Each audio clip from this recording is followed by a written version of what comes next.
Group 2 सब group 4 और पटवारी exam के लिए हम साइंस की प्रीवियस ईयर के क्वेश्चन डिस्कस कर रहे थे और ये इसका आज तीसरा वीडियो है।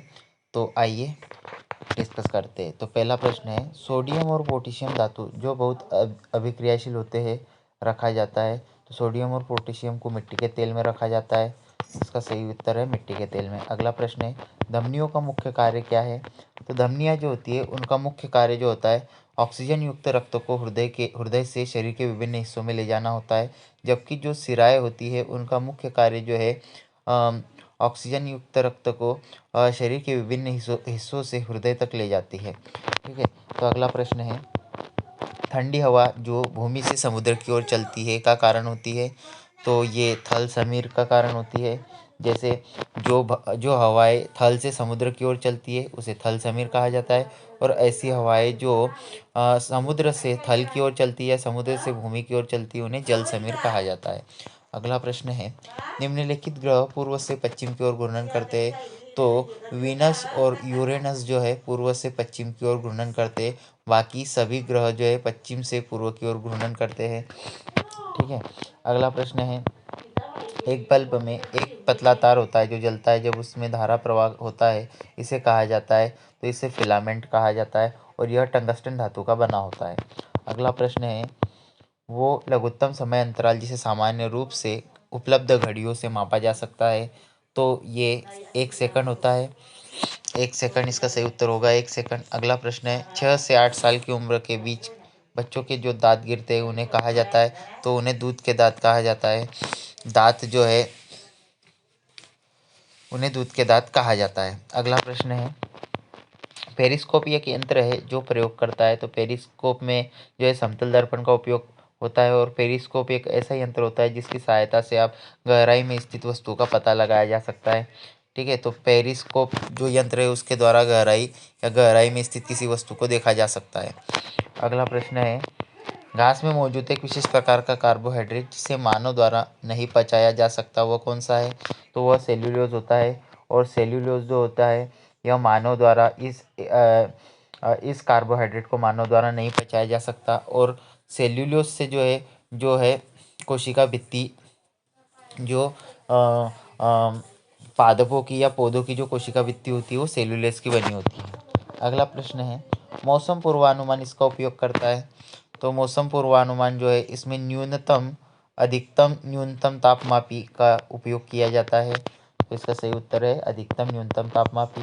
अगला प्रश्न है, सूरज की ऊष्मा हम तक इस प्रक्रिया के द्वारा पहुंचती है। तो सूरज तक ऊष्मा जो है वो विकिरण के द्वारा पहुंचती है। अगला प्रश्न है, ऊन कटाई इस प्रक्रिया को दर्शाता है। तो ऊन कटाई जो है ऊन प्राप्त करने के लिए भेड़ों से ऊन के साथ त्वचा की पतली परत हटाना इस प्रक्रिया को दर्शाता है।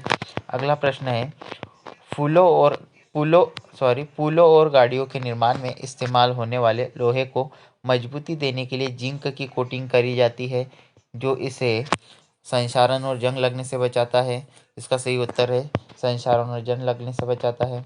अगला है, टॉर्च टॉर्च इसका प्रयोग करती है। तो टॉर्च में अवतल दर्पण का उपयोग होता है। तो इसका सही उत्तर है अवतल दर्पण। अगला प्रश्न है, ज्वलनशील पदार्थ बड़ी शीघ्रता से आग पकड़ते हैं, ऐसा इसलिए क्योंकि उनमें प्रज्वलन ताप कम होता है। इसका सही उत्तर है प्रज्वलन ताप कम होता है। अगला प्रश्न, जब मृदा में बालू के बड़े कणों का ज़्यादा अनुपात रहता है तो इसे कहा जाता है। तो इसे बलुई मृदा कहा जाता है, इसे सैंडी सॉइल कहा जाता है। अगला प्रश्न है, WWTP का पूरा नाम क्या है। तो WWTP का पूरा नाम है वेस्ट वाटर ट्रीटमेंट प्लांट। तो इसका सही उत्तर है वेस्ट वाटर ट्रीटमेंट प्लांट। अगला प्रश्न है, विद्युत प्रतिरोध को निम्न इकाई में मापा जाता है। तो विद्युत प्रतिरोध का जो मात्रक होता है वो ओम होता है। अगला प्रश्न, परीखा, चेन पंप, ढेकली और राहत क्या है। तो ये सिंचाई के परंपरागत तरीके हैं या सिंचाई की परंपरागत विधियां हैं। अगला प्रश्न है, आवर्तकाल कितने दिनों तक रहता है और मासिक धर्म चक्रों को समाप्त करता है। तो इसका सही उत्तर है 2 से 7 दिन।